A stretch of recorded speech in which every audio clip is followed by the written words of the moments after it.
Sunday, November 17, 2024, 33rd Sunday of Ordinary Time, World Day of the Poor. Focus. As soon as its branch puts out its leaves, you know that summer is near.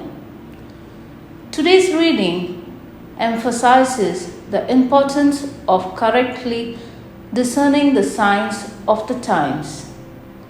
The first reading foretells a time of trouble, such as never has been.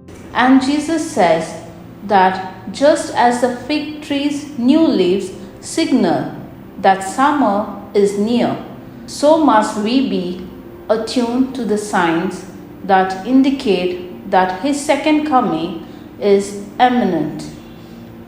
If we set the Lord always before us, we will not be shaken by the prospects.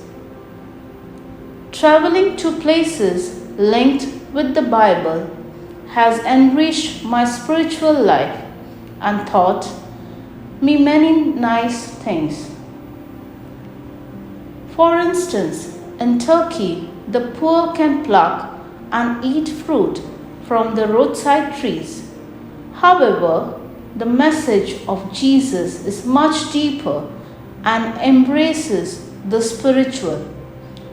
Being observant of signs means paying attention to the moments of grace, acts of kindness, and opportunities to serve others. If we do, we shall shine like the brightness of the sky above, strengthening our relationship with the Lord through prayer. Scripture reading and community service will make us more conscious of His will and far better prepared for His return. On the World Day of the Poor, we are reminded to be specially mindful of those in need, the poor and the marginalized.